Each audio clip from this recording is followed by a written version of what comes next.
창조절 첫 번째 주일 예배를 시작하겠습니다. 하나님은 세상을 창조하신 분이십니다. 우리는 그분의 피조물입니다. 땅에서 잠시 살아가는 동안 우리에게 최선은 창조주 하나님을 경배하고 찬양하는 삶입니다. 그 모든 경배와 찬양이 예배의식에 집약되어 있습니다.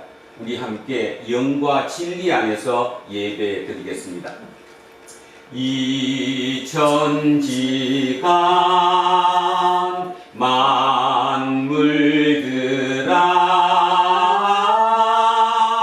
복 주시는 주 여호와 전능성부 성자 성령 찬송하고 찬송하셈. 아멘. 숨쉬는 것들과 숨쉬지 않는 모든 것들의 유일한 창조주 하나님, 우리의 영혼을 제물로 바치는 심정으로 예배드리니 하나님 홀로 영광 받아 주십시오.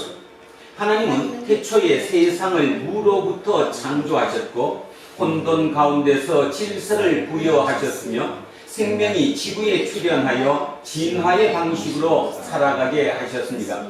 하나님의 창조로 인해서 우리는 세상을 시간과 공간으로 경험할 수 있게 되었으며 하나님의 구원 통치를 역사적으로 인식할 수 있게 되었습니다.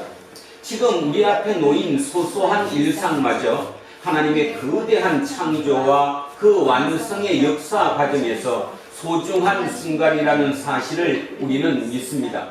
우리에게 일상을 선물로 주신 하나님을 소리 높여 찬양합니다. 길이요 진리요 생명이시며 십자가와 부활의 실체이신 우리 주 예수 그리스도의 이름으로 기도합니다. 아멘. 자비와 긍휼함이 끝없으신 하나님, 우리를 불쌍히 여겨 주십시오. 하나님이 하늘과 땅에 속한 모든 것의 창조주라는 사실을 들어서 알면서도 실제로는 그런 믿음과 상관없이 살 때가 많았습니다. 주님, 우리를 불쌍히 여겨 주십시오. 우리는 지금 자기 성취와 자기 집중만이 인생의 최대 목표인 것처럼 강요받는 세상을 살고 있습니다. 우리는 그런 강요가 우리의 영혼을 어떻게 병들게 하고 우리의 생명을 어떻게 위축시키는지에 대해서 진지하게 성찰하지 못했습니다. 주님, 우리를 불쌍히 여겨 주십시오. 지난 한 주간에도 우리는 많은 사람을 만나고 사건들을 접하면서 믿는 자로서의 본을 보이지 못했습니다. 온갖 걱정과 근심을 머리에 이고 살아갈 때도 많았습니다. 우리를 불쌍히 여겨 주십시오. 예수 그리스도의 이름으로 기도합니다. 아멘. 기도합니다.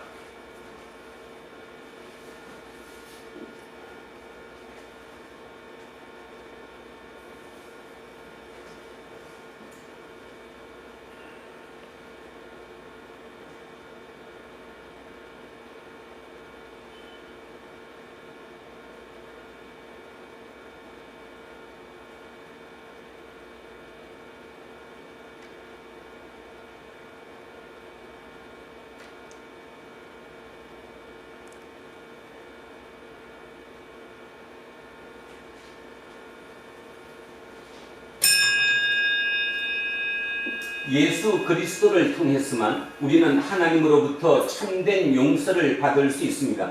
그가 죄의 결과인 죽음에서 부활하셨기 때문입니다. 저는 예배를 인도하는 목사로서 지난 2000년 교회의 예배 전통에 따라서 예수 그리스도의 이름으로 여러분에게 선포합니다.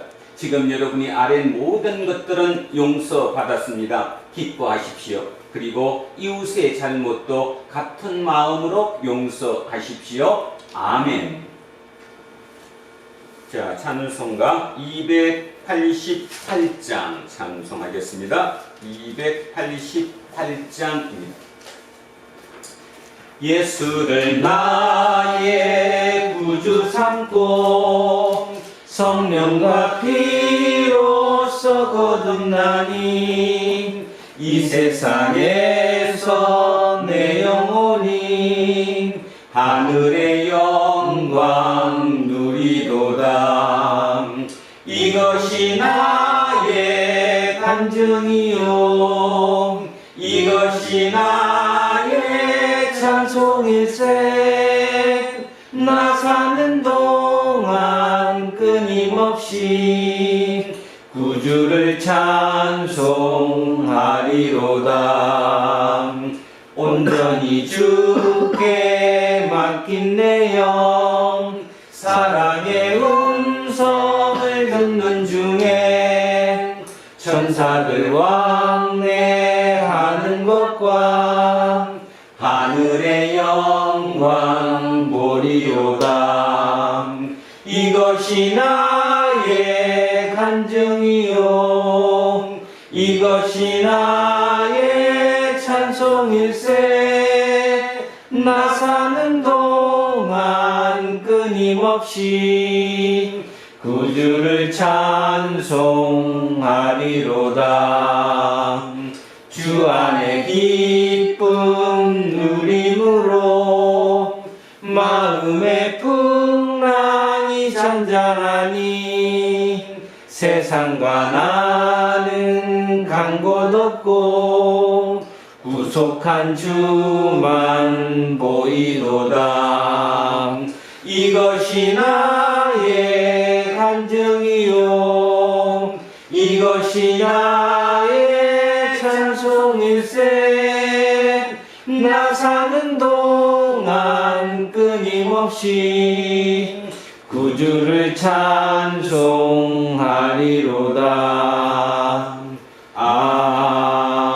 아멘.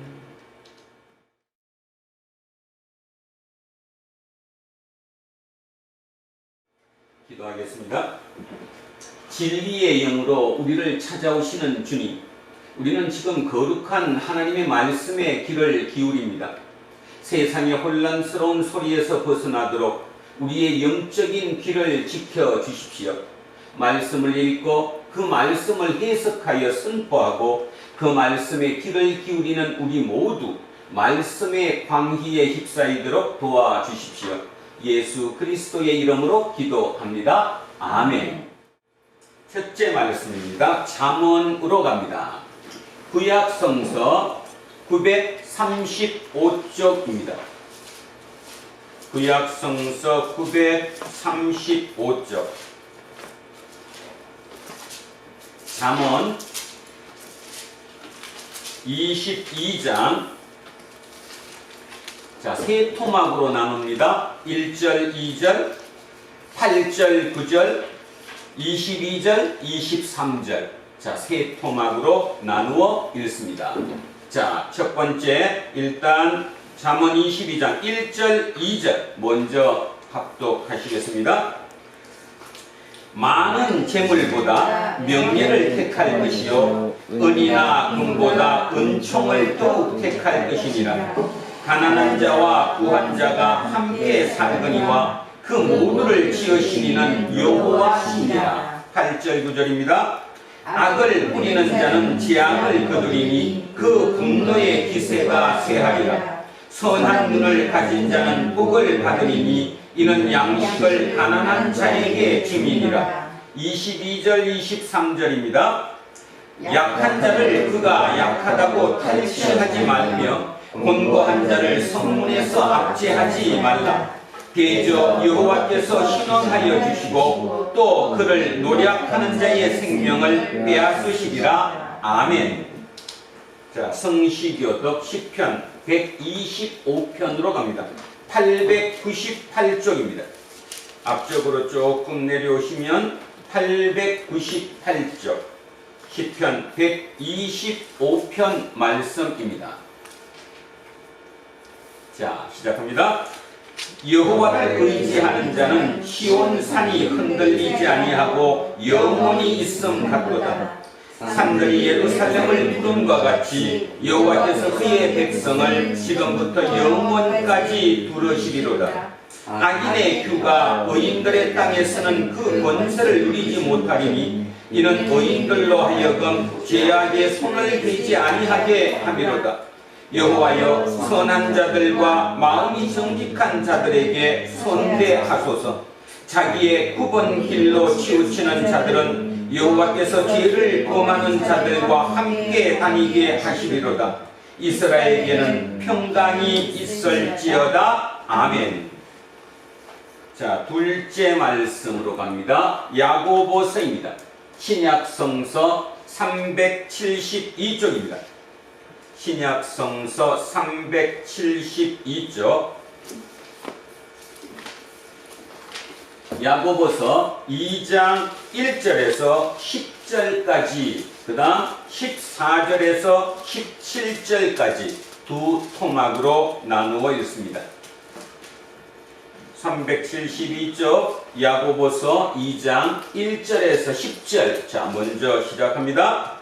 내 형제들아, 영광의 주 곧 우리 주 예수 그리스도에 대한 믿음을 너희가 가졌으니 사람을 차별하여 대하지 말라.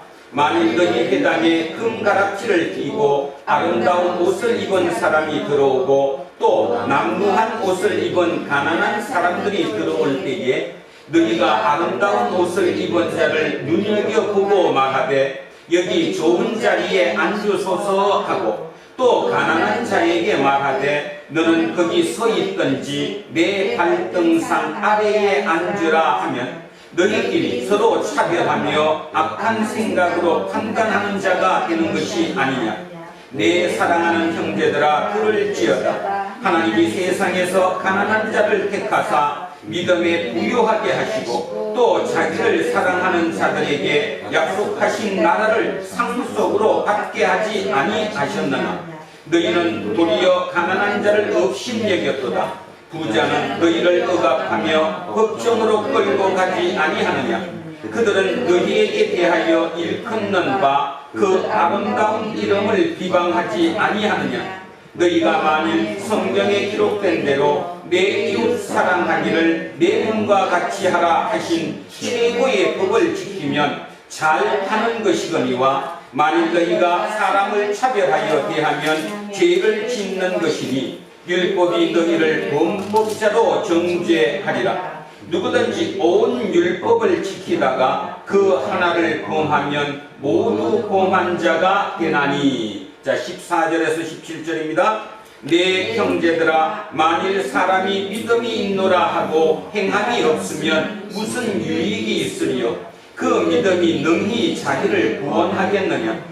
만일 형제나 자매가 헐벗고 일용할 양식이 없는데 너희 중에 누구든지 그에게 이르되 평안히 가라, 덥게 하라, 배부르게 하라 하며 그 몸에 쓸 것을 주지 아니하면 무슨 유익이 있으리요?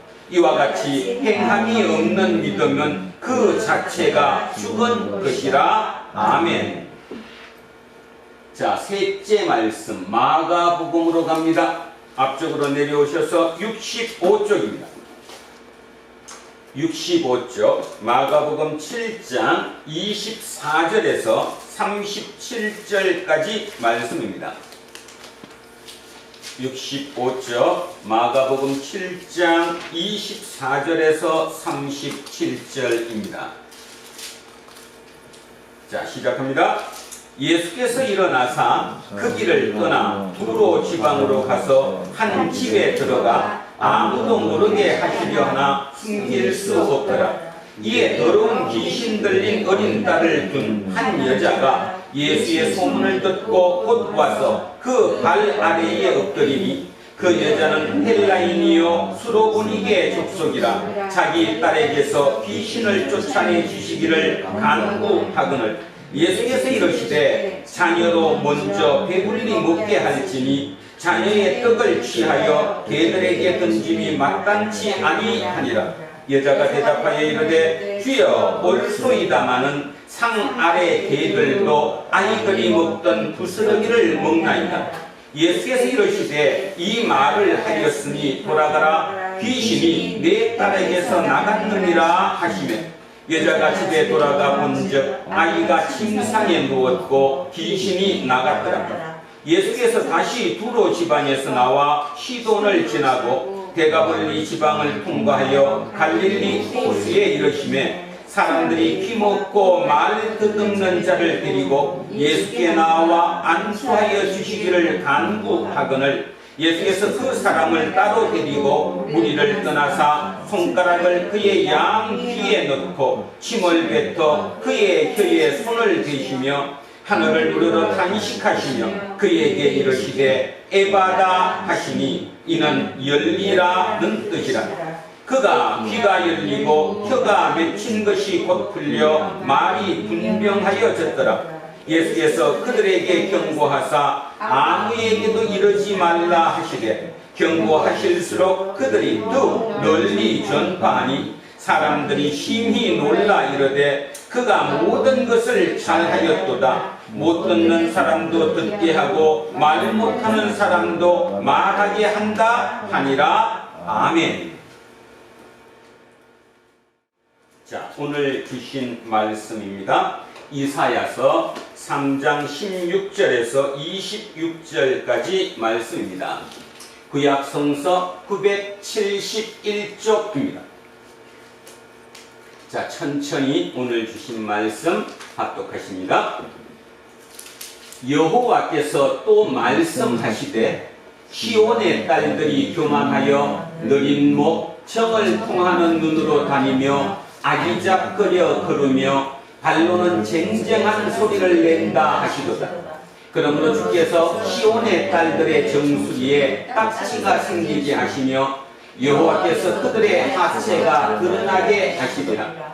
주께서 그 날에 그들이 장식한 발목고리와 머리의 망사와 반달 장식과 귀고리와 발목고리와 얼굴 가리개와 화관과 발목 사슬과 띠와 향합과 호신부와 반지와 코고리와 예복과 겉옷과 목도리와 손주머니와 손거울과 세마포옷과 머리 수건과 너울을 제하시리니 그때에 썩은 냄새가 향기를 대신하고 녹건이 띠를 대신하고 대머리가 숱한 머리털을 대신하고 굵은 베옷이 화려한 옷을 대신하고 수치스러운 흔적이 아름다움을 대신할 것이며 너희의 장정은 칼에 너희의 용사는 전란에 망할 것이며 그 성문은 슬퍼하며 곡할 것이요 시온은 황폐하여 땅에 앉으리라. 아멘.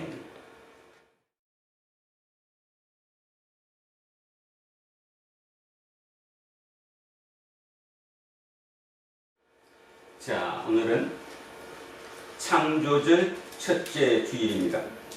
창조절. 우리는 하나님이 이 세상을 창조하셨다고 믿는 사람들입니다. 혹여라도 하나님이 창조하신 걸 어떻게 믿느냐? 그러면 예수쟁이가 될 수 없겠지요. 기본적인 전제 조건, 우리는 하나님이 이 땅을 창조하셨다고 믿는 사람들이라는 사실, 그 창조물 속에 우리도 포함되었다는 사실을 믿는다는 것이지요. 기억하시며 오늘 설교 제목이 좀 깁니다. 엘로이족과 몰록족 그리고 지극히 높으신 분의 자녀라는 제목으로 하나님의 말씀의 은혜를 나누고자 합니다. 2700년 전에 이사야 시대를 지금 우리는 보고 있습니다. 그 시대를 보통 우리는 주전, 그러니까 기원전 8세기라고 부르는데요. 그 8세기 때 세상은 살만했으면서도 불구하고 굉장히 부패하고 음란했었던 시대였습니다. 그래서 선지자들이 꽤 많이 나왔죠. 대표적인 선지자가 북이스라엘. 자, 기억하시지요? 예전에 이스라엘이 북쪽이 이스라엘이라고 불렀고 남쪽을 유다라고 불렀습니다. 지금 우리나라는 남쪽을 대한민국이라고 부르고 북쪽을 북조선인민공화국이라고 부르나요? 자, 이렇게 부르듯이 2700년 전 주전 8세기에 이스라엘도 남과 북으로 나눠져 있었습니다. 그래서 북쪽을 이스라엘, 남쪽을 유다라고 부르는데 북쪽 이스라엘이 아주 번창했습니다. 마찬가지 남쪽도 아주 번창했고요. 그리고 북쪽이 힘이 세가지고 남쪽을 공격한 적도 있었죠. 그러던 시대였기 때문에 예언자, 또 우리가 선지자라고 부르는 선지자들이 참 많이 나와서 선포했습니다. 이렇게 살면 안 된다고. 대표적인 사람이 북쪽에 아모스라고 있었습니다. 많이 들어보셨죠? 아모스. 아모스가 북쪽의 선지자입니다. 그러니까 북이스라엘에 대해서 심판을 선포했던 거죠. 그러니까 북쪽에서는 야, 너무 심하다. 지금도 그렇듯이 지금도 우리가 만약에 사회에 대해서 우리 지금 사회가 이렇게 하면 안 된다 막 공격을 하면 가만 안 두잖아요. 똑같이 그 시대에도 북쪽을 향해서 예언을 선포했던, 하나님의 심판을 선포했던 아모스를 북쪽에서는 쫓아버렸어요. 어디로 쫓았을까요? 남쪽으로, 남유다로. 왜냐하면 아모스가 출신이 남쪽 사람이거든요. 그래서 쫓아내버렸어요. 그러면은 선지자가 안 나오느냐? 또 나왔죠. 이어서 나온 사람, 아모스를 이어서 북이스라엘에 대해서 다시 선포한 예언자, 그들을 우리는 호세아라고 부릅니다. 호세아. 호세아 선지자는 참 대단하죠. 어떤 면에서 대단하느냐 하면 자기 삶으로 하나님을 증거했어요. 삶으로. 어떻게 증거했냐 하면 호세아서 1장 한 두 줄만 읽어보겠습니다. 호세아서 한번 찾아보십시오. 몇 쪽이냐 하면요, 1256쪽 정도 되겠네요. 1256쪽. 구약 성서입니다. 뒤로 넘어가셔서 1256쪽 호세아서. 자, 1장 2절을 한번 제가 읽어보겠습니다. 자, 지금 머릿속에 기억하고 계시죠? 북이스라엘입니다. 주전 8세기. 자, 주전 8세기 북이스라엘의 심판을 선포했던 사람이 이사야였는데, 이사야가 너무 사회에 문제를 일으키자 북쪽에서는 그를 고향인 남쪽으로 쫓아버렸다고 얘기했고요. 그를 이어서 또 나온 선지자가 호세아라고 얘기했습니다. 제가 2절을 한번 읽어보겠습니다. 여호와께서 처음 호세아에게 말씀하실 때 여호와께서 호세아에게 이르시되 너는 가서 음란한 여자를 맞이하여 음란한 자식을 낳으라. 이 나라가 여호와를 떠나 크게 음란함이니라 하시니. 무슨 말입니까? 지금 하나님께서 누구한테? 호세아라는 선지자한테 너 이방 여인 고멜이라고 하는, 보통 우리 얘기하는 바람둥이 여자가 있다, 음란한 여자가 있는데 그 여자랑 결혼해서 살아봐라. 그리고 자식을 낳아라. 그러면 그 자식도 음란한 자식 아닐 거냐? 이렇게 얘기했다는 거예요. 지금 얘기 들으면 또 하나님이 그럴 수가 있어 이럴지 모르지만 그 시대니까, 지금으로부터 2700년 전이니까 호세아는 그렇게 받아들였다는 거죠. 그래서 자기 부인을 바람둥이 여자를 얻었다는 거예요. 그것도 같은 나라 사람이 아니라 모압 여인입니다. 딴 나라 여인이다 이 말이에요. 그러니까 소문난 사람이겠죠. 바람둥이로. 그 고멜이라는 여자를 결혼해서 삽니다. 근데 거기는 진짜 바람둥이입니다. 계속 바람피로 다른 남자를 찾아서 갔죠. 그러면 어떻게 해요? 자기가 또 그 자기 부인을 찾으러 가요. 그죠? 그래서 다시 데리고 오고. 쉽게 얘기하면 무슨 뜻이냐 하면 버릴 수도 없고 미워할 수도 없어요. 부인은. 그래서 그 부인을 끝까지 안고 가는 거예요. 그러면서 뭐를 깨달았을까요? 하나님의 사랑을 깨달은 거예요. 하나님이 이렇게 했구나. 여호와 하나님이 지금 우리의 모습을 보고 이 마음을 가지고 계셨겠구나. 제가 왜 여기까지 길게 하느냐 하면 2700년 전 이스라엘이라는 나라 자체에서는 그 정도로 선지자가 자기 몸으로 그런 삶을 살면서 하나님을 체득했던 그런 선지자도 있었다는 얘기를 하는 겁니다. 그 말은 역으로 얘기해서 그만큼 사회가 타락하고 부패하고 음란했다는 거예요. 그래서 호세아 선지자가 북쪽에서 나왔는데 그는 말 그대로 자기 부인을, 그런 부인을 얻어서 그 부인을 끝까지 보듬어 안는 그 과정을, 그 삶을 통해 여러분 생각해 보십시오. 얼마나 속에 불이 났겠어요. 그럼에도 불구하고 그 불나는 그 마음을 하나님의 마음으로 대치시켜 본 거죠. 아, 여호와 하나님의 마음이 지금 내 마음과 똑같겠구나. 얼마나 힘드실까. 근데 그 하나님은 우리를 버리지 못하는 거예요.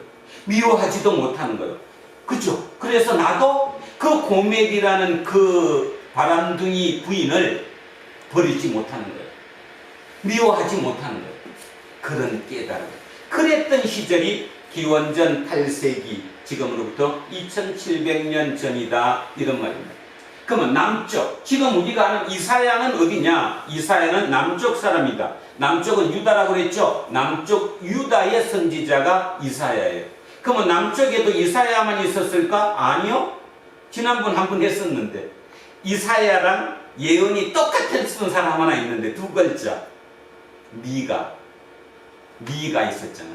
이럴 정도로 굉장히 선지자가 많았다, 예언자가 많았다. 그럼 머릿속에 그 생각하셔야 됩니다. 아, 살만했었구나. 이 땅의 삶은 풍족했겠구나. 풍족하니까 부패하고 풍족하니까 음란해지는 거구나. 그러니까 하나님은 거꾸로 우리 삶은, 이 땅의 삶은 풍족해졌는데 하나님 입장에서는 지금 굉장히 마음이 아프시겠구나. 그 시대였다라는 거죠. 자, 그것을 머리에 넣고 오늘 얘기를 이어가겠습니다. 지금으로부터 120여 년 전, 그러니까 1895년 영국의 소설가 허버트 조지 웰스, 뒤에 한번 하겠습니다. 조지 웰스라고 하는 작가가 쓴 책이 있습니다. 여러분 머릿속으로 잠깐, 젊은 친구들 머릿속으로 세계사를 한번 기억해 보세요. 1895년이면 산업혁명이 성공해서 공장제가 생기고 굉장히 산업이 발달해서 새로운 시대로 접어들던 그 시기잖아요. 그 시기에 뭐가 심할까요? 빈부격차가 아주 심했겠죠. 그래서 여러분 잘 아는, 그때 누가 나왔어요? 칼 막스.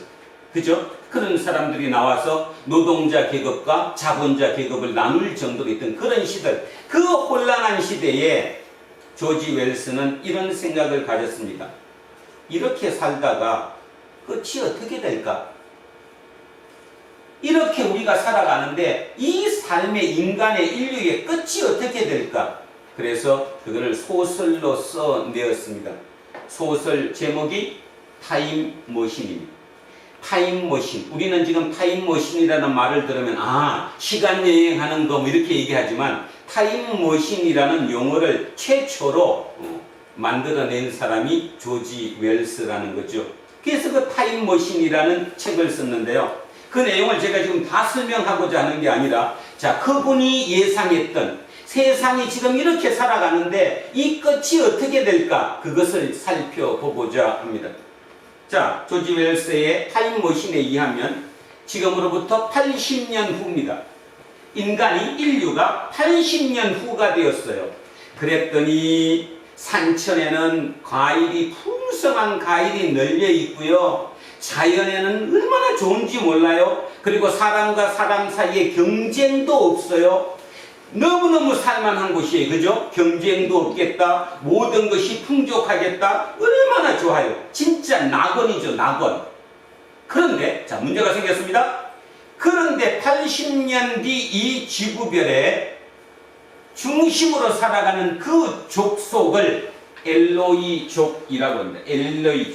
엘로이라고 하는 종족이 있는데, 이 엘로이족은 키가 120m 정도로 지금 우리보다는 굉장히 작아졌죠. 왜소해졌다는 거예요.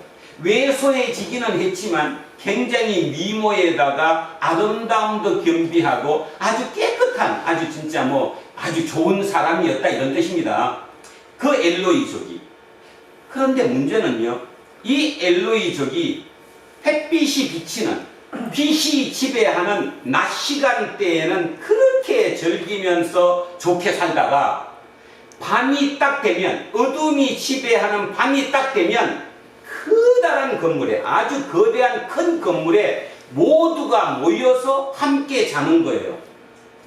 자, 낮에는 자기들끼리 풍족하게 여유롭게 경쟁도 없이 뭐 자기 하고 싶은 거 하고 얼마나 좋게 살다가 어둠이 지배하는 밤이 되면 모든 엘로이족들이 다 모여서 함께 산다는 거예요.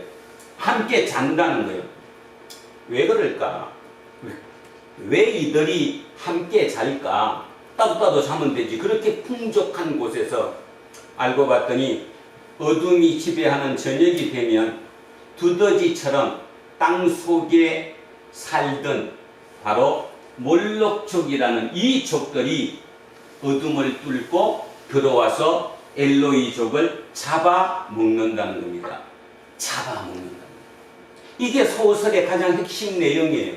타임머신이라는 책에서 조지 웰스가 우리에게 증거하는 게 뭐냐 하면, 당신들 지금 이렇게 살지, 이 끝이 이렇게 되는 거야. 자, 그러면서 답하는 겁니다. 엘로이족은 누구 출신이냐? 자본가와 귀족 출신의 후예예요. 자본가와 귀족의 후예들은 어떻게 살았습니까? 처음부터 태어날 때부터 아주 좋은 곳에 태어났다가 손 하나 까딱하지 않고, 보통 우리 쓰는 말로 손에 물 하나도 묻히지 않고 모든 것 밑에 사람들이 해주는 대로, 그죠? 그렇게 풍성하게 살았어요. 그러면 뭘 잃어버리는데? 여러분, 뭐 잃어버리잖아. 사람이 야성을 잃어버리잖아요. 그죠? 야성을 잃어버려요. 문제는 뭐냐 하면 육체적으로, 그래서 아까 제가 몇 센치라고 그랬는데 키가 120cm, 우리보다 줄어들었다는 거예요.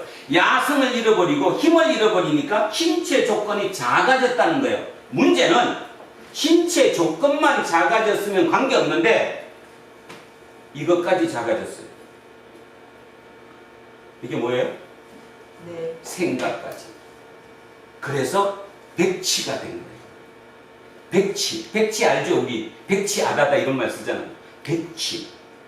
백치가 되다가 보니까 생각하는 능력까지 잃어버린 거예요. 그러니까 문제는 엘로이족에 노동을 제공하는 게 몰록족이에요. 그러면 이 엘로이족이 몰록족을 풍성하게 밥 먹을 수 있게 하면서 서로 함께 살았다면 이곳은 진짜 좋은 곳이 됐을 텐데, 인간이 퇴화되면서 육체적인 퇴화만 일어난 게 아니라 정신적인 퇴화가 일어나서 뭐가 되는 바람에, 백치가 되는 바람에 엘로이족이 몰록족과 관계 맺는 능력이 사라져버린 거예요. 그러다 보니까 누구는, 몰록족은 계속 낮에는 뭐만 하고 노동력을 제공하잖아. 근데 풍성하게 먹을 게 있어요, 없어요? 없죠. 그러니까 밤에 와서 잡아먹는다는 거예요. 식인종이 됐다라는 거죠. 이게 조지 웰스가 1895년도 타임머신이라는 책을 통해서 우리에게 주는 메시지입니다. 저는 지금도 똑같다고 생각합니다. 120년이 지난 지금 더 했으면 더 했지 덜 하진 않다라고 생각해요. 여러분 그거 못 느낍니까? 잘난 사람들, 다시 얘기합니다. 여기서 얘기하는 조지 웰스의 표현대로 엘로이족이라고 얘기하는 이들이 겉은 멀쩡해요, 멋있게 생겼어요, 매너도 좋아요, 모든 게 다 좋아요. 문제는 관계를 못 맺잖아요. 우리 애들 보면 느끼잖아요. 밑에 애들이랑 청이 다른 애들이랑, 그죠? 조금 힘든 일 하는 그런 애들이랑 관계를 못 맺잖아요. 저는 이게 얼마나 그렇게 조지 웰스가 천재라고 생각이 들어요. 진짜 천재지. 타임머신을 타고 80만 년 후에 지구별을 갔더니 그러더라는 거예요. 두려운 얘기 아닙니까? 진짜 두려운 얘기라는 거죠. 그래서 여기 엘로이족, 몰록족에 대해서 했습니다. 정리를 하면 이렇습니다. 엘로이족은 자본가, 귀족의 후예들입니다. 그래서 너무 우리 쓰는 말로, 우리 경상도 쓰는 말로 포시랍게 커가지고, 그러니까 뭐 하나도 걸리는 게 없이 너무 그냥, 그죠? 그렇게 잘 커가지고 뭐까지 퇴화됐다? 육체적인 퇴화만 일어난 게 아니라 정신적인 퇴화까지 일어나서 관계를 맺지 못하는 백치가 되었다. 두 번째, 몰록족은 노동자 계급의 후예인데 이 노동자 계급의 후예들은 몸을 써가지고 그저 노동을 제공하는데 제공한 만큼 내가 먹을 거를 받지 못하다가 보니까 뭘로 변했다? 식인종으로 변했다. 사람을 잡아먹어야 내가 사니까. 그렇게 변했다. 그래서 몰록족 엘로이족이다. 그래서 이거에다가 저는 이제 우리에 대한 답을 넣습니다. 그리고 지극히 높으신 분의 자녀. 지극히 높으신 분의 자녀. 이들이 누구예요? 우리잖아요. 우리는 엘로이족도 아니고 몰록족도 아니에요. 우리는 지극히 높으신 분의 자녀예요. 자, 그러면 여러분 기억하셔야 합니다. 오늘 설교 아주 중요한 개념입니다. 머릿속에 넣어야 합니다. 여기까지만 따져보면 여러분은 이렇게 생각할지도 모릅니다. 나는 엘로이족일까 몰록족일까? 아, 나는 몰록족 같아. 그럼 몰록족이 뭐가 좋아요? 식인이잖아. 결국 잡아먹고 살아야 되잖아. 인간이 그렇게 최악의 상태로까지 가야 되잖아. 그러면 나는 엘로이족이야. 엘로이족이 또 뭐가 좋아? 그렇게 모든 게 퇴화돼가지고 생각까지 퇴화가 돼서 백치가 돼버렸는데 그거 어떨 거냐 이 말이죠. 그죠?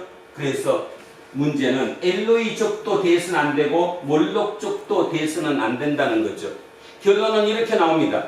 타임머신의 마지막 결론은 이겁니다.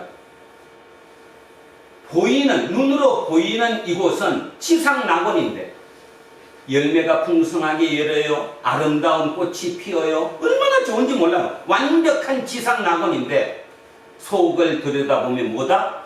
지옥이라는 거죠. 밤 되면 어둠이 지배하면 몰록족이 와서 엘로이족을 잡아먹으니까 두려움에 사는 거 아니에요? 해결하는 방법은 아주 쉽잖아. 누가 깨달으면 될까요? 누가 깨달으면 돼? 엘로이족이 깨달아서 백취해서 변해가지고 깨달아서 같이 살겠다고 하면 되잖아요.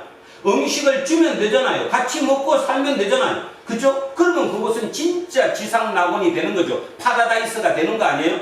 그런데 문제는 백치라서 그걸 모른다니까. 어릴 때부터 태어나서부터 당연히 그렇게 살았기 때문에 그것이 당연하다고 생각했지 저들과 관계 맺을 거라는 생각을 못했다라는 거예요.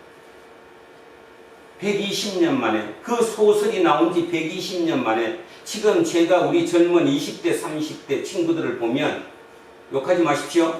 많은 경우 그렇습니다. 많은 경우 이해하지 못합니다. 지들끼리 놉니다. 끼리끼리 얘기합니다. 몰록족의 후예들은 맨날 어떻게 얘들을 죽일까? 급격한 사람은. 근데 급격하지 않으면 뭔 생각할까요? 언제 우리 이거 되지? 꿈이, 희망이 엘로이 되는 거예요. 꿈과 희망이 엘로이가 되는 거라니까. 어떻게 하면 내가 저게 될 수 있지? 공부를 얼마를 더 하면 될 수 있지? 하루에 13시간씩 공부하면 나도 엘로이족 될 수 있지 않을까? 거꾸로 엘로이족은 끝까지 막는 거죠. 니들이 어떻게 일로 올라올 수 없어. 사회 구조가 그렇잖아요. 지금 신문을 보십시오. 뉴스를 보십시오. 신문에 쓴 칼럼 글들을 읽어보십시오. 엘로이족이 몰록족을 막습니다. 몰록족은 공격합니다. 엘로이족을.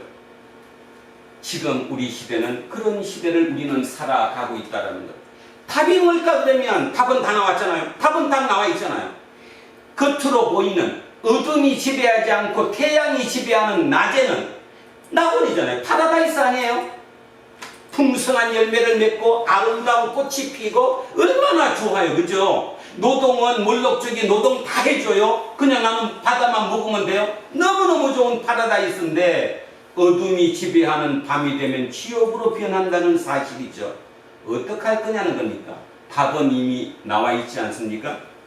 저는 목사로서 답을 제시하고자 합니다. 우리는 뭘 만들어야 됩니까? 진짜 파라다이스를 만들어야 합니다. 진짜 헤븐, 천국을 만들어야 합니다. 답은 아주 간단하죠. 내가 빨리 깨우쳐서 몰록족과 함께 사는 거예요. 몰록족 또한 서로 깨우쳐서 같이 도와주면서 삶을 살아내는 거예요. 식인, 사람을 잡아먹는 것이 아니라 진짜 함께 더불어 사는 곳을 만들어내는 것. 그게 예수 그리스도 아니었을까요? 그래서 누가복음 6장 한번 가보겠습니까? 누가복음 6장입니다. 쪽수가 99쪽 아니면 100쪽이네요. 99쪽 아니면 100쪽입니다. 누가복음 6장 35절입니다. 누가복음 6장 35절 예수님의 말씀을 우리는 한번 듣고 가겠습니다. 자, 99쪽 누가복음 6장 35절입니다. 자, 제가 한번 읽겠습니다. 오직 너희는 원수를 사랑하고 선대하며 아무것도 바라지 말고 꾸어주라. 그리하면 너희 상이 클 것이요 또 지극히 높으신 이의 아들이 되리니 그는 은혜를 모르는 자와 악한 자에게도 인자하시니라. 새롭죠? 와 닿습니까? 이 문맥이? 한 번 더 읽겠습니다. 자, 다시 머릿속으로 생각하면서 한 번 더 들어보십시오. 예수님의 답입니다. 오직 너희는 원수를 사랑하고 선대하며 아무것도 바라지 말고, 거기에 앞에 1번이라고 되어 있지 않습니까? 아무것도 바라지 않고 1번 밑으로 내려갔더니 뭐라고 그랬어요? 어떤 사본에는 아무에게도 실망하지 말고 이렇게 되어 있대잖아요. 그러니까 아무것도 바라지 말고 또는 실망하지 말고 구워주라. 그리하면 너희 상이 클 것이요 또 지극히 높으신 이의 아들이 될 거래요. 지극히 높으신 이의 아들이에요. 다시 합니다. 우리는 엘로이족도 아닙니다. 우리는 몰록족도 아닙니다. 우리의 신분은 지극히 높으신 분의 자녀입니다. 믿습니까? 알아듣습니까? 기독교, 예수 이런 거 떠나서도 진짜 한번 새겨보시기 바랍니다. 우리가 누구냐? 우리의 정체성이 누구냐? 우리는 엘로이족도 아니고 몰록족도 아니고 우리는 지극히 높으신 분의 자녀입니다. 지극히 높으신 분의 자녀. 그러면 왜 지극히 높으신 분의 자녀가 되었어요? 금방 얘기했죠? 원수를 사랑하고 너그러이 대하고 돈도 되돌려 받을 거 생각하지도 말고 구워주고, 이 말의 글을 한마디로 아우르면 어떤 말이 돼요? 더불어 함께 사는 거잖아요. 더불어 함께. 옛날이 어떠했던, 옛날에 너하고 나는 원수였다 이런 거 떠나서 새로운 관계를 맺어서 새롭게 살라는 거잖아요. 그러면서 뭐라고 얘기해요? 하나님은 은혜를 모르는 자와 악한 자에게도 뭐하다? 인자하시대요. 그 하나님이 내 아버지라는 거예요. 나는 그 아버지의 후손이라는 거예요. 나는 자본가의 후예가 아니라는 거예요. 자본가의 후예 엘로이족이 아니라는 거예요. 나는 노동자의 후예 식인종이 되어버린 몰록족이 아니라는 거예요. 나는 하나님의 자녀라는 거예요. 그래서 하나님의 속성을 내가 받아들였다는 거예요. 하나님이 그러신 분이니까 나도 그 아들이니까 그 아버지를 닮아서 나도 그런 속성을 가지고 신의 속성으로 살아간다는 거예요. 그것이 우리의 답이라고 하는 거죠. 우리의 답. 그러면 하나님은 다시 얘기하면 지극히 높으신 분은 우리를 어떻게 인도하실까에 대한 답을 한번 찾아봅니다. 자, 단어 하나를, 문장 하나를 보겠습니다. 여기 보시면 paradise, 우리말로 그냥 파라다이스입니다. A paradise built in hell. 책 제목인데요.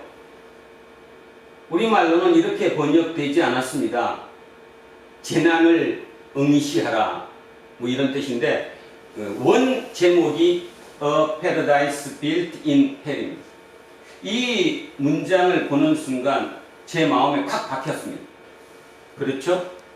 자, 패러다이스, 천국 또는 낙원은 built, 세워진다. in hell, 지옥에서. 지옥 속에서. 우리를 헬조선이라고 그러잖아요. 헬 속에서. 지옥 속에서 파라다이스, 천국이 또는 낙원이 세워졌다는 거예요. 아십니까? 파라다이스는, 천국은, 낙원에서 세워진 게 아니에요. 그죠?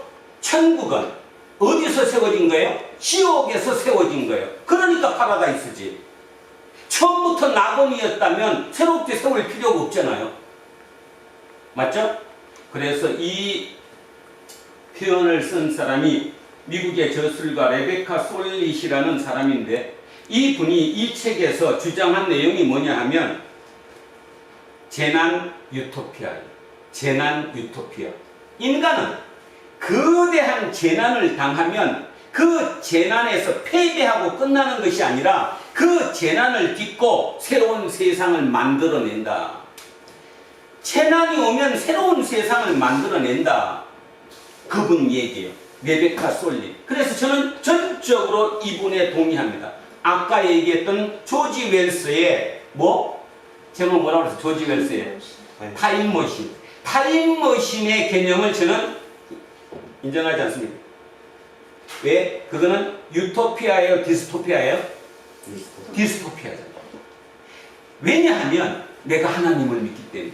하나님은 창조주이시기 때문에. 오늘 창조주 첫째 주라고 얘기했습니다. 첫째 주 창조주입니다. 창조절 첫째 주 창조주 하나님을 우리가 기억하면 그분이 우리 아버지인데, 그분이 디스토피아로 우리를 몰아넣을 이유가 절대로 없다는 거죠. 안 그렇습니까?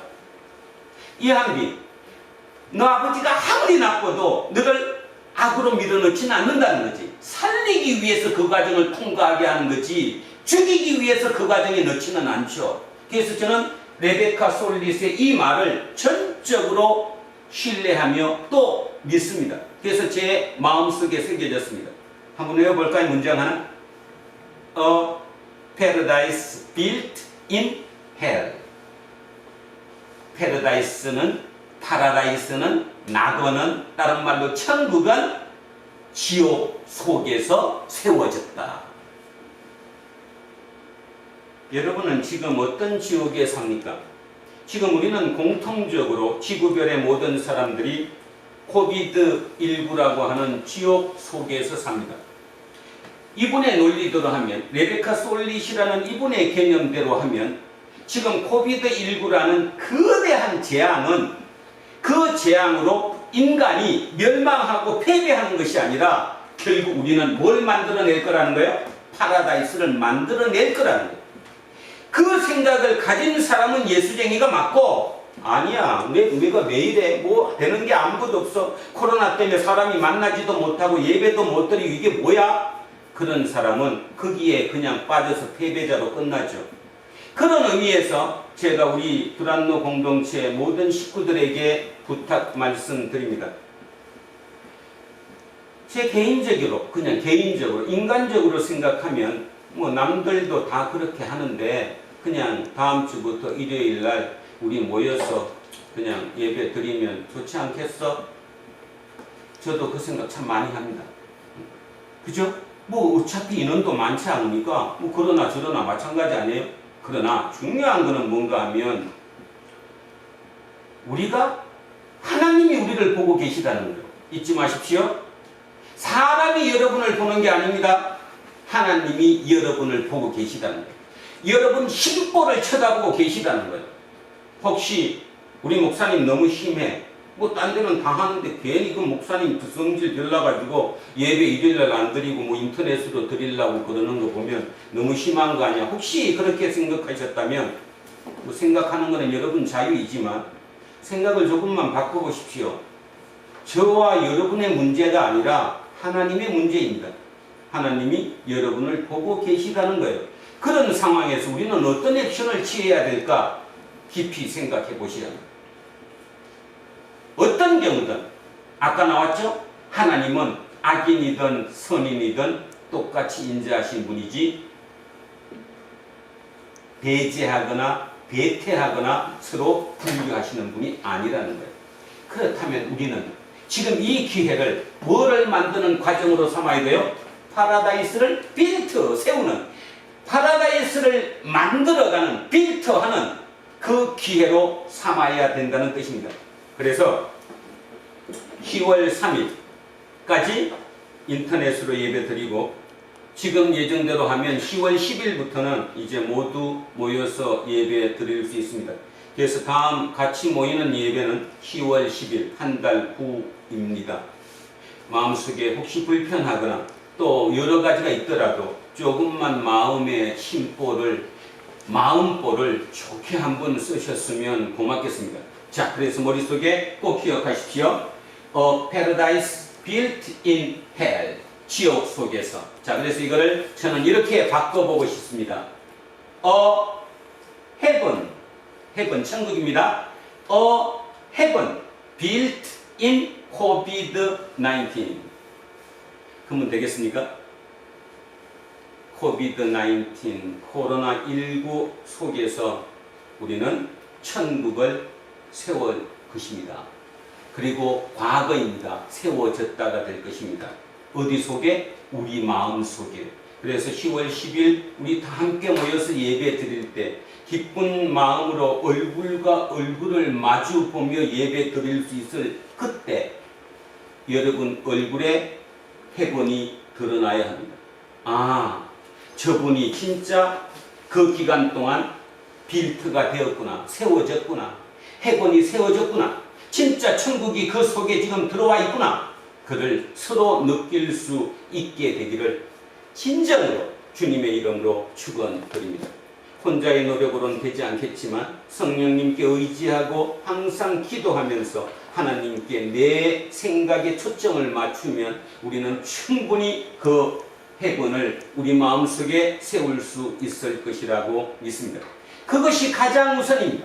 그것이 세워지고 나면 아까 얘기했던 세상에서 너는 엘로이족이야, 너는 몰록족이야, 세상에서 무슨 얘기를 해도 오늘 아까 우리 성경 구약 읽었던 거 기억나죠? 시온산이 영원히 변하지 않는 것처럼, 흔들리지 않는 것처럼 우리도 흔들리지 않을 것이라는 거죠. 그래서 절대로 흔들리지 않는 불안로 공동체 모든 식구들이 되시기를 축원드립니다. 여러분은 개인이 아니라 하나님의 자녀입니다. 사람이 여러분을 보는 것보다 가장 중요한 하나님이 여러분을 보고 계시다는 것입니다. 지금 우리는 주전 8세기, 지금으로부터 2700년 전에 이스라엘과 유다 사회를 따라가 보고 있습니다.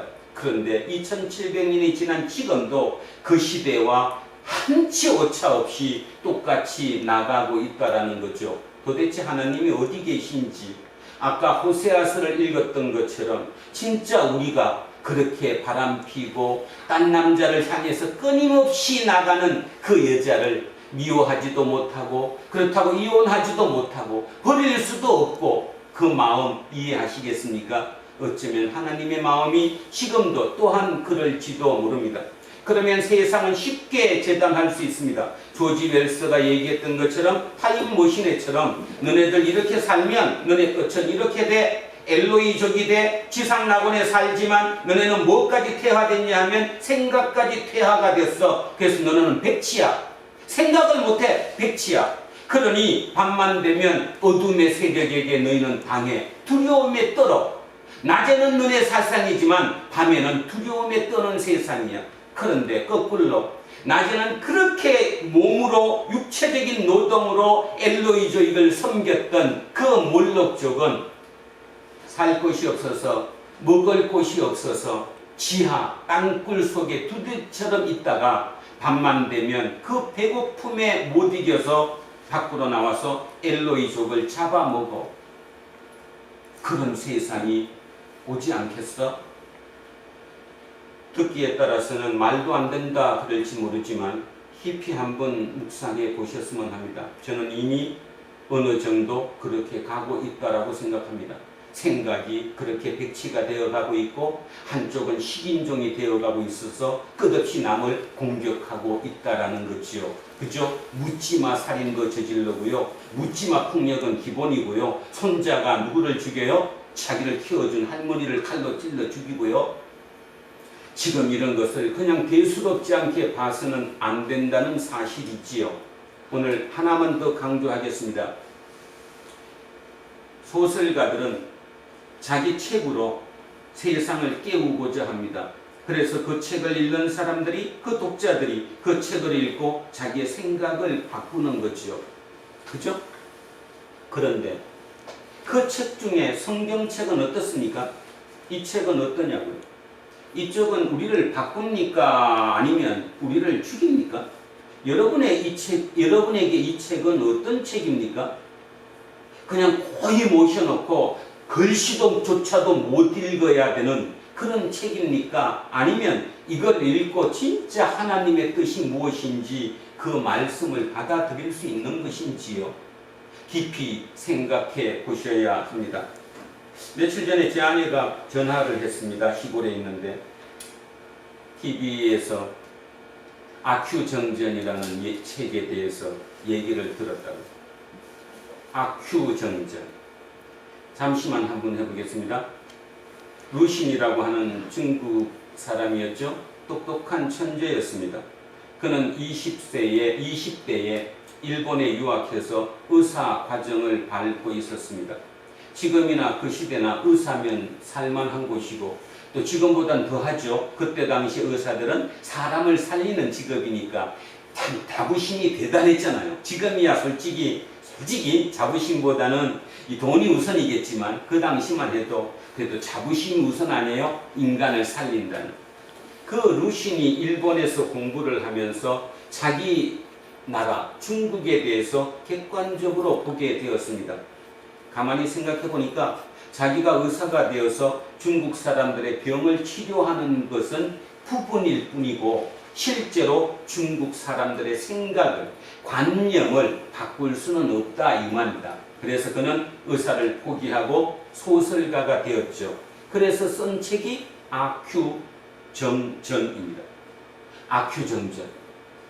말 그대로 지금으로 따지면 제가 여러분에게 막 이렇게 열려서 설교하듯이 그분은 속에 불타는 마음이 있는 거예요. 지금 그 시대가 1900년 초 아닙니까? 그러니 어떤 문제가 생겨요? 전 세계의 그 세력들이 각축을 벌이는, 중국이 지금 풍전등화 앞에 있는 그런 상황에서 그는 그 중국인들을 깨우고자 원했던 거죠. 아큐는 한마디로 무식쟁이죠. 무식쟁이. 배운 게 하나도 없는 일자무식. 그런데 폼은 참 잡아요. 근데 폼을 어떻게 잡아요? 들으면 누구처럼 잡죠. 이제 아주 내가 이렇게 가면서 잡는데 자기보다 강자한테는 무릎 숙이고 약자한테는 강에 부는 철저한 그런 못난 사람이죠. 한마디로 얘기하면 머리에 든 것도 없어요. 그냥 습관적으로 간섭적으로 힘으로 눌리는 사람한테는 꿇고 자기보다 힘이 약한 사람한테는 폼 잡고 쓰는. 그러면서도 그는 자기보다 육체적으로 강한 사람한테 꿀리고 무릎 꿇리고 자기가 빌고 자기가 완전히 밑바닥이 되고 난 뒤에도 마음속으로 어떻게 자기 합리화를 하냐 하면 이렇게 하는 거죠. 내가 너한테 육체적으로는 졌지만 정신적으로는 이겼다. 그렇게 자기 합리화를 하는 거예요. 그 아큐. 루시는 그 아큐가 중국인이라고 생각한 거예요.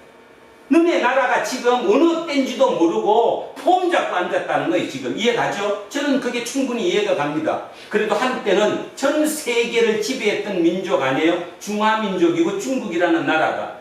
그래서 옛날 생각만 하는 거예요. 옛날에 우리가 어땠는데 이런 생각만. 근데 속에 든 건 아무것도 없는데 새로운 지식은 보지도 못하는데 그리고 폼만 잡고 앉았는데. 그래서 그를 깨우치고자 쓴 책이 아큐정전입니다.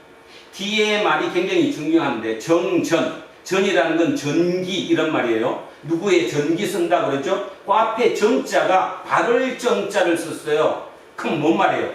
아큐의 바른 전기라는 거예요. 역설이죠. 아큐는 바른 사람이 아니었는데 따지면 아큐는 무식쟁이였는데 말 그대로 그냥 눈에 보이는 대로 살았던 삶을 살았던 사람인데 루시는 그 앞에다가 정자를 붙여서 아큐정전이라고 썼습니다. 제가 왜 이런 사람 얘기를 하느냐 하면 지금도 똑같다는 것입니다. 지금 제 마음은 그렇습니다. 저는 목사로서 진짜 어떻게 하면 저 젊은 친구들을 깨우치지? 어떻게 깨우치지? 답이 없죠. 읽으래도 읽지도 않아요. 지 좋아하는 취사 선택해서 듣고 싶은 말만 몇 개만 듣고 그게 답이라고 생각해요? 진짜 삶에 대해서 듣지 않아요? 스킬에 대해서 들어요. 스킬에 대해서. 비트코인 하면 뭔데? 비트코인 못 샀지? 새로 생긴 코인 있는데 요거 사기만 몇 배 뛴데 어디 아파트가 몇 배가 오른데 사기만 하면 앉아서 대박이야. 오직 머릿속에 스킬. 세상을 어떻게 하면 스킬만 갖고 산다는 것. 그거가 누구겠어요? 몰록족이지. 그거가 엘로이족 아니에요? 반성하지 않아요. 어른들도 거기에 대해서 얘기하지 않아요. 반성합시다. 회개합시다. 우리가 회개해야 합니다. 안 그러면 아까 얘기했던 우리가 엘로이족이 되고 우리가 몰록족이 될 거예요. 우리 후손이 그렇게 될 것이라는 거죠. 다시 한번 저는 오늘 여러분에게 희망을 선포합니다. 그 어떤 이유가 됐든 하나님은 우리를 절대로 버리지 않으신다는 사실이에요. 호세아서의 그 얘기처럼 호세아가 자기 바람피는 부인 고멜을 미워하지도 버리지도 못하는 것처럼 하나님은 지금 대한민국 아니 이 지구별의 예수쟁이들을 미워하지도 못하고 버리지도 못하고 속 끌어가며 지금 우리를 안고 있다는 사실을 명심하셔야 합니다. 그러면 우리의 답이 나오지 않습니까? 우리가 어떻게 살아야 할 것이라는 것. 그래서 다시 한번 이 말로 머릿속에 새겨놓고 오늘 본문 들어가겠습니다. 미국의 저술가 레베카 솔릿입니다. 자, 그의 책 제목입니다. A Paradise Built in Hell. 낙원은 천국은 지옥 속에서 세워졌다. 세워졌다. 자, 우리는 이 코비드 송안에 우리 바꿉니다. 두란노 공동체 우리 모든 식구들은 A Heaven Built in COVID-19. 코로나19 속에서 우리는 천국을 우리 속에 세울 것이다. 그러면 우리는 진짜 하나님의 지극히 높은 자의 자녀로 살아갈 수 있다는 거죠. 자, 그 생각을 하시면서 오늘 본문을 한번 들어가 보겠습니다. 오늘도 이사야의 그 피 끓는 절규가 나옵니다. 이사야는 오늘 누구에게 얘기하느냐 하면 시온의 딸들에게 얘기합니다. 여성에게 얘기한다는 거예요. 자, 조금 조심이 있었긴 합니다. 2700년 전의 얘기고 지금은 이미 페미니즘이니 이런 여러 가지로 남성과 여성의 차이가 없기 때문에 조심해서 들으셔야 합니다. 큰 틀로만 한번 생각해 보시기를 바랍니다. 자, 여호와께서 말씀하시되 시온의 딸들이 교만하여 느린 목 정을 통하는 눈으로 다니며 아기작거려 걸으며 발로는 쟁쟁한 소리를 낸다 하시더라. 예루살렘의 딸들이, 예루살렘에 있는 여성들이 교만해요. 그러면 여기서 잠깐 이 교만한 여성들이 하층민이에요? 귀족이에요? 귀족이죠. 그러면 이들의 후예가 아까 얘기했던 타임머신의 개념으로 하면 무슨 족이 되는 거예요? 엘로이족이 되는 거죠. 그들이 교만해요. 태어날 때부터 진짜 손가락에 물 한 방울 안 묻히고 지금 살아가는 게 얼마나 좋아요, 그죠? 교만하여 느린 목 그러면 이렇게 생각하면 돼요. 가장 머릿속에 떠오르기 쉽게 하는 게 패션 모델들 워킹하는 거 있잖아요. 딱 이렇게 딱 써갖고 그죠? 그 날씬한 몸매로 거기에 딱 들고 이렇게 나가는 그 생각하시면 됩니다. 그들이 교만해가지고 목을 내려요. 목을 바짝 세우고 정을 통하는 눈으로 이해가죠? 눈웃음 살살 치면서 사람들한테 그죠? 쥐파를 던지잖아.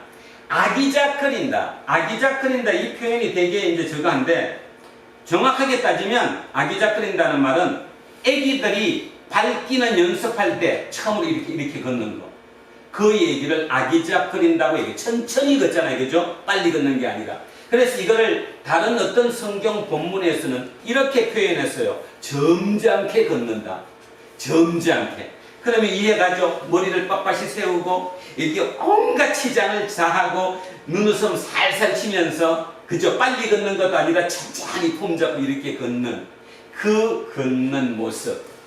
그러면서 발에는 쟁쟁한 소리를 낸다. 이게 뭐냐면 신발에 발에 발꼬리 목걸이 발걸이처럼 발에다가 발찌라고 그러나 발찌? 차고 거기다가 방울을 달아놔가지고 댕기면 짤랑짤랑 방울 소리가 나는 거예요. 나 여기 있다 이런 말이겠죠. 그죠? 이런 정도로 여자들이 교만해지고 뭐 해졌어요? 사치해지고 허영심에 떠졌다 이런 말이죠. 자, 이렇게 됐어요. 그러므로 주께서 시온의 딸들의 정수리에 딱지가 생기게 하시며, 정수리가 여기 좀 위에 여기에다가 딱지가 생겼다면 여기가 헌대가 나가지고 뭐가 생겼어요? 막 골마 터져서 딱지가 붙는 거. 그럼 이거를 떼려면 어떻게 해야 돼? 고개를 자동적으로 이렇게 떼요? 숙이고 떼요? 숙이고. 왜? 아까 목이 이렇게 뻣뻣한 사람은 목을 숙이겠다고 하겠다는 거지. 그래서 정수리에 딱지가 생기게 하시며 여호와께서 그들의 하체가 드러나게 하시리라. 지금 개념으로 바꿔서 설명을 해드리겠습니다. 그리고 주변에 누군가를 한번 생각해 보십시오. 잘났습니다. 늘씬합니다. 얼굴도 성형수술해서 얼마나 예쁜지 모릅니다. 폼 잡고 다닙니다. 예의 바른 것 같습니다. 점잔을 떱니다. 누구든 한 분 보고 나면 저 여자랑 한 번쯤 사귀고 싶다 이런 마음이 듭니다. 그런 사람들이 결국 어떻게 하겠다는 거, 하나님이 그들의 하체가 드러나게 하시리라. 좀 표현이 이래도 양해하시기 바랍니다. 스캔들을 만들어서 루머나 스캔들로 소문나게 하겠다는 거예요. 많잖아요 지금. 그죠? 지금도 이 시간에 그냥 인터넷에 어디만 들어가도 뭐 배우 누구가 아니면 또 누구가 누구랑 뭐 했다더라 다 나타나잖아. 그 비밀이, 은밀한 사생활이 다 드러나지 않아요? 그거 생각하면 되죠. 그거 생각하면 다 그렇게 되는 거예요. 은밀한 사생활이 다 드러나 버리는 거예요. 그리고 이거는 노골적으로 아예 그렇게 하지 않아요? 자 17절이 그렇습니다. 18절 갑니다. 주께서 그날이 뭔 날이에요? 심판하는 날이겠죠. 그날에 그들이 장식한 발목걸이, 머리에 망사, 반달 장식, 이 목걸이입니다. 반달로 이 목걸이 다는 거, 귀걸이, 팔목걸이, 얼굴 가리개, 이 면사포라고 그러죠. 자, 그 다음 화관이니까 원래 이 문장 그대로 하면 꽃으로 만든 이거 뭐예요? 뭐라 이 꽃 드는 거. 하와이 꽃으로 하와이 이렇게 목에 걸잖아. 그런 건데 이걸 따지면 이게 화관이 뭐냐 하면 우리식으로 따지면 댕기에 댕기. 머리에 댕기 달잖아요. 화관. 그 다음에 발목 사슬. 발목에 사슬 단다고 그랬어요. 띠, 허리띠. 향합, 향수병, 호신부. 한문으로 써서 그런데 뭐야? 호, 지킨다. 신, 뭐를? 육체를. 부적. 나를 지키는 부적. 여기 부적 하나는 다 갖고 있죠. 여러분, 목사가 이런 얘기 참 대단히 죄송스러운데 그 십자가 목걸이 좀 하지 마세요. 그거 뭐예요 그게? 호신부라고 생각하지 않습니까? 부적이죠, 그죠? 나를 지켜주는 부적? 예전이나 지금이나 호신부, 부적을 갖고 댕겨요. 반지, 코골이, 그때부터 코를 끌거나 봐, 그지? 코골이. 예고, 그도, 목도리, 손주머니니까 지갑이죠, 손지갑. 손거울, 세마포 옷, 세마포 아주 얇고 부드러운 옷, 쉽게 하면은 안에 입는 옷, 겉옷이 아니라 속옷이겠죠. 머리 수건, 너울을 제하시리니. 뭔 말입니까? 너를 지금 치장하고 있는 모든 사치한 그 치장 자체를 없애버리겠대요. 그럼 언제일까요 그게? 여러분 머리에 그냥 나오는데? 사람이 모든 사치를 당하다가 그거를 못하게 막아주는 거 없은 게 언제예요? 옛날로 따지면 언제예요? 전쟁이죠. 전쟁 나면 한꺼번에 싹 없어지죠. 다 뺏길 뿐더러 전쟁 나면 특히 여성이 남성보다 더 심하게 유린당하잖아요. 전쟁 나는 거예요. 마지막에 오는 거예요. 자,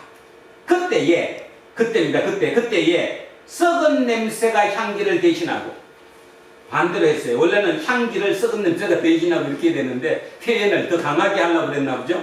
자, 원래는 향기가 있는데 이 향기를 썩은 냄새가 대신해요. 허리띠를 띄었는데 허리띠가 없어지고 그 자리에 노건, 노건이 뭔지 알죠? 그냥 노건. 그 다음에 머리털이 그렇게 멋있어. 여기다가 뭐 댕기머리도 달고 뭐 화관도 얹고 다 했는데 그 머리털이 대머리가 됐어요. 머리를 잘라가지고.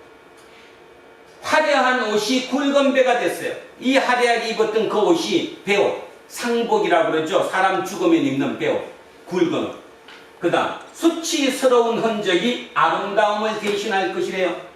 그 미모가 전쟁 나서 온데 얼굴에 흑투성이 뭐 금정투성이 별 볼 일 없어진다는 거죠. 이렇게 대신할 것이라는 것입니다. 무슨 말입니까? 전쟁이 나서 망하면 너네들은 이렇게 된다는 얘기를 하는 거예요. 자, 그 다음입니다. 25절에 너희의 장정은, 너희의 장정이니까 누굽니까? 너희의 장정, 바로 너가 주파를 던졌던 그 남자 또는 남편, 내가 바람 피우는 뭐 정부 뭐 어찌가 됐든 너가 주파를 던졌던 또 잘 보이고자 했던 그 남자, 그 남자들은 칼에 죽고 그 용사들은 전쟁에, 전란에 망한다. 전쟁 나서 다 죽는다. 남자들 다 죽는다. 지금 그렇게 치장하는 이유가 저 남자 잘 보이기 위해서, 너가 지금 그들에게 주파를 던지기 위해서 이렇게 하고 있었지? 전쟁이 나면 한 방에 끝이야. 한 방에 끝이야. 모든 거 사라져. 그러면 얘기하죠. 그러면서 26절 마지막에 이렇게 얘기합니다. 그 성문은 슬퍼하며 곡할 것이요. 쉽게 말해서 예루살렘 성 안에 있는 사람들은 슬퍼하며 통곡, 고걸할 것이요. 시온은, 다른 말로 예루살렘은 황폐하여 땅에 앉으리라. 뭐예요? 예루살렘은 완전히 황폐해서 사라질 것이다. 이 예언이 나온 시로부터, 이때로부터 약 150년 지나서 예루살렘은 바벨론에게 망했습니다. 그리고 모든 사람들이 바벨론의 포로로 잡혀갔습니다. 그러면 당연하잖아요. 그 아름다운 여자들, 폼 잡았던 여자들 어떻게 됐는지 제가 설명 안 해도 여러분 그대로 알아들을 수 있을 것이라고 믿습니다. 이사야의 입술을 통해서 이렇게 예언된 지로 약 150년 뒤에 예루살렘은 망하고 바벨론 포로로 잡혀갔다라는 거지요. 여기서 제가 오늘 아까 제목을 그렇게 잡은 이유가 뭐냐 하면, 그러면 우리는 이런 얘기, 너 죽는다, 너 망한다, 이런 얘기를 자꾸 들어서 내 마음속에 망한다라고만 갖고 있으면 예수 그리스도가 필요 없는 거예요. 그죠? 예수 그리스도가 필요 없잖아. 뭐 망할 건데 뭐 그래. 예수님은 아까도 보셨잖아요. 아까 누가복음 6장 보셨잖아요. 너를 결국 이런 과정을 통해서 너를 죽이고자 합니다. 새롭게 살리고자 합니다. 새롭게 살리고자 합니다. 이거는 개인적으로도 마찬가지고 가정으로도 마찬가지고 어떤 조직으로도 마찬가지고 조금 더 크게는 국가로도 마찬가지입니다. 그 어떤 경우든 나한테 거대한 진짜 상상하지 못했던 큰 일이 일어나면 큰 일이 나를 죽일 수도 있고 나를 살릴 수도 있습니다. 뭐에 의해서? 그 당사자의 선택에 의해서. 내가 어떤 선택을 하느냐에 따라서 살 수도 있고 죽을 수도 있는 거죠. 여러분 국가로 한번 생각해 보겠습니다. 대한민국이 지금 세계 10대 경제 대국, 뭐 이제 코로나 끝나고 나면 어디까지? G8까지 8번째까지 올라갈 거라고 모두들 얘기합니다. 그리고 유엔에서 공식적으로 대한민국은 이제 선진국이 되었습니다. 그래서 사람들은 얘기합니다. 인류 역사상 이렇게 빠른 기간 내에 그렇게 망했던 나라에서 이렇게 될 수가 없다. 이거는 미라클, 진짜 기적이다. 그런데 우리의 기적은 왜 일어났어? 우리의 기적이 왜 일어났냐고요? 뭐 때문 같아요? 전쟁이죠. 6.25 전쟁입니다. 그 전쟁이 우리를 강하게 만들었어요. 그 환경을 타파하기 위해서 결국 우리는 가게 됐고요. 조금 더 더 조금 들어가 보면 전쟁 이후에 남자들은, 대한민국 남자들은 자동으로 군대를 가게 됐고요. 군대 가서 튼튼한 육체를 진짜 세워왔고요. 그죠? 나약해지지 않았다는 거죠. 지금이야 이제 평화의 시대가 70년 가까이 되니까 나약해졌다 그러지만 우리는 진짜 강했습니다. 제 또래만 하더라도 우리 60대 정도만 해도 진짜 강했죠. 뭐든지 갖다 놓으면 그걸 밀어붙여서 만들어내지 않았어요? 결국 그 만들어낸 그 힘이 어디서 원천이 어디였냐 이런 말이죠. 똑같습니다. 재난으로부터죠. 재난으로부터. 그 재난으로부터 우리는 뭘 만들어낼 수 있냐면 새로운 현실을 만들어낼 수 있다는 거예요. 그래서 여러분 개인적으로든 어떤 경우든 좌절과 절망보다는 특히 이사야서를 하면서 날마다 공격하는 또 선포하는 죄에 대한 선포를 들으면서 이게 나를 살리는 하나님의 은총이라고 이거를 들으셔야지 하나님의 저주로 듣게 되면 여러분은 죽을 수밖에 없다라는 거죠. 어떤 이유든. 그래서 오늘 설교 제목을 꼭 잊지 않으셨으면 합니다. 오늘 설교 제목 뭐였습니까? 엘로이족과 몰록족 그리고 지극히 높으신 분의 자녀. 우리는 누구라는 거예요? 우리는 지극히 높으신 분의 자녀라는 거예요. 우리는.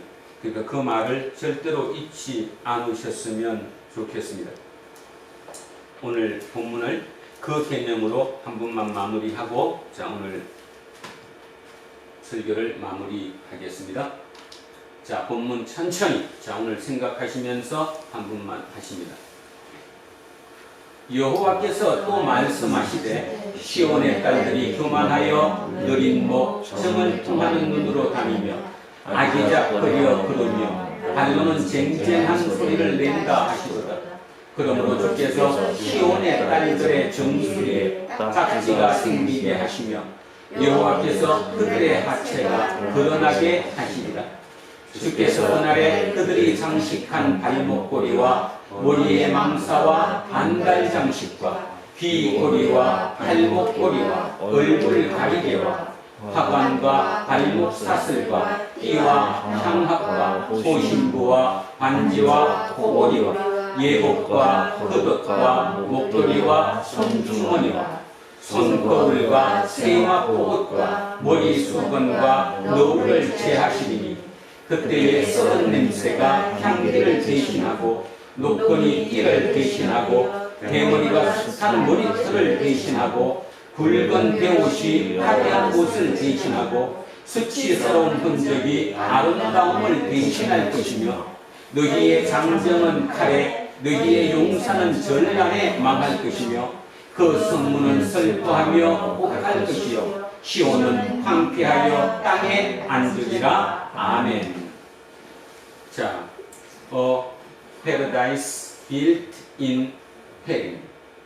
지금 코로나19는 헬입니다. 이 지옥에서 우리는 파라다이스를 만들 것입니다. 천국을 만들 것입니다. 그래서 지금 앞으로 한 달 뒤 10월 10일 우리가 진짜 다시 만났을 때 우리의 얼굴에 파라다이스가 얼굴에 헤븐이 보일 수 있기를 진정으로 소망합니다. 기도하겠습니다. 살아계신 아버지 하나님 참으로 감사합니다. 우리는 2700년 전 이사야를 쫓아가고 있습니다. 그때 얘기가 지금과 무슨 상관이 있을까 할지 몰라도 가만히 생겨보면 2700년이 참으로 긴 세월 같았지만 따지고 보면 하나님 입장에서 그렇게 긴 세월은 아니었던 것 같습니다.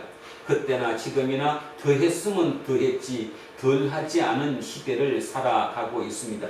특별히 오늘 조심하고 또 마음속에 많이 새겨야 할 것, 또 자극되는 말이 뭐냐 하면 바로 엘로이족과 몰록족입니다. 120년 전에 조지 웰스가 쓴 그 글에서 자본가의 구애, 귀족의 구애, 먹고 사는데 지장이 없어서 자녀들을 오직 우리 쓰는 말로 호시갑게 행복하게 손에 물 하나 묻히지 않고 키웠던 그들이 쇠퇴하고 퇴락해서 80만 년 후 이 지구별의 엘로이족으로 남았다는 사실입니다. 육체적으로는 120cm로 줄어들었고 왜소해졌으며 영적으로 정신적으로는 퇴화하여 백치가 되었다는 사실이지요. 그래서 가장 낙원처럼 파라다이스에 살아가면서도 밤이면 그들은 같이 모여서 손을 잡고 함께 잠잘 수밖에 없습니다.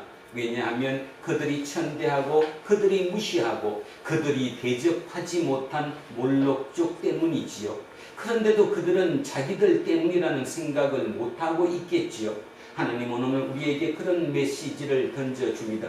지금도 아마 120년 전의 그 소설처럼 지금도 계속 그런 형태로 엘로이족의 후예와 몰록족의 후예를 양산하는 시대의 삶으로 이어지고 있습니다. 그런 시대에 우리 예수쟁이들은 어떻게 살아야 할 것인가를 온전히 가르쳐 주셔서 참으로 감사합니다. 우리들은 그 둘 사이가 아니라 그 둘과 아울러서 이 땅에 하나님의 나라를 만드는, 하늘에서 이루어진 것을 땅에서 이루어지게 만드는 그 일꾼이라는 사실을 잊지 않는 우리 공동체 모든 식구들 되게 하옵소서. 감사드리며 거룩하신 우리 주 예수 그리스도 이름으로 기도합니다. 아멘. 자, 찬송가 421장 찬양합니다. 내가 예수 믿고서 제사함 받아 나의 모든 것 다 변했네. 지금 내가 가는 길 천국 길이요 주의 피로 내 죄가 씻겼네. 나의 모든 것 변하고 그 피로 구속 받았네. 하나님은 나의 구원 되시오니 내게 정죄함 없겠네. 주님 밝은 빛 되사 어둠에 치니 나의 모든 것 다 변했네. 지금 내가 주 앞에 온전케 됨은 주의 공로를 의지함일세. 나의 모든 것 변하고 그 피로 구속 받았네. 하나님은 나의 구원 되시오니 내게 정죄함 없겠네. 내게 성령 임하고 그 크신 사랑 나의 맘에 가득 채우며 모든 공포 내게서 물리치시니 내 맘 항상 주 안에 있겠네. 나의 모든 것 변하고 그 피로 구속 받았네. 하나님은 나의 구원 되시오니 내게 정죄함 없겠네.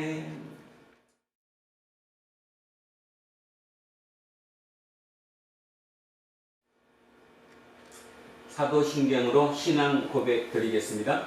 나는 전능하신 아버지 하나님 천지의 창조주를 믿습니다. 나는 그의 유일하신 아들 우리 주 예수 그리스도를 믿습니다. 그는 성령으로 잉태되어 동정녀 마리아에게서 나시고 본디오 빌라도에게 고난을 받아 십자가에 못 박혀 죽으시고 장사된 지 사흘 만에 죽은 자 가운데서 다시 살아나셨으며 하늘에 오르시어 전능하신 아버지 하나님 우편에 앉아 계시다가 거기로부터 살아있는 자와 죽은 자를 심판하러 오십니다. 나는 성령을 믿으며 거룩한 공교회와 성도의 교제와 죄를 용서하는 것과 몸의 부활과 영생을 믿습니다. 아멘. 우리는 세상이 읽고 있는 성경이다. 우리는 세상이 원하는 신앙 고백이다. 우리는 세상이 관심 갖는 설교다. 하늘에 계신 우리 아버지의 이름을 거룩하게 하시며 아버지의 나라가 오게 하시며 아버지의 뜻이 하늘에서와 같이 땅에서도 이루어지게 하소서. 오늘 우리에게 일용할 양식을 주시고 우리가 우리에게 잘못한 사랑을 용서하여 준 것 같이 우리 죄를 용서하여 주시고 우리를 시험에 빠지지 않게 하시고 악에서 구하소서. 나라와 권능과 영광이 영원히 아버지의 것입니다. 아멘.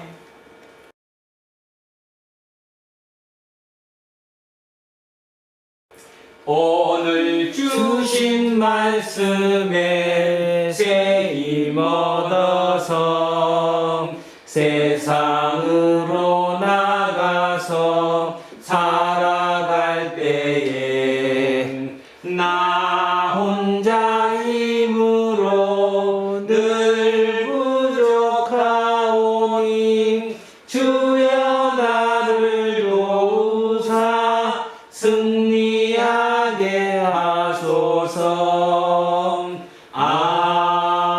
아멘.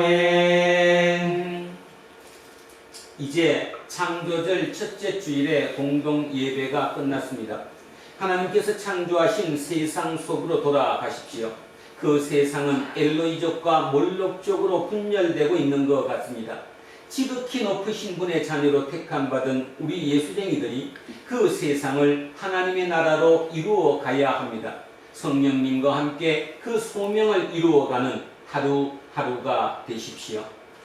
이제는 우리 주 예수 그리스도의 은혜와 하나님 아버지의 영원 무궁하신 사랑과 성령님께서 늘 함께 우리와 함께 하시고 우리를 이끄시니 오늘도 진정 주님의 손 가운데서 하나님의 자녀로 살아가기로 소원하고 다짐하는 우리 모두에게와 우리의 자녀들과 가정 위에 일터와 사업체 위에 그리고 이 나라 이 민족 위에 이제로부터 영원토록 함께 하시기를 간절히 축원하옵나이다. 아멘.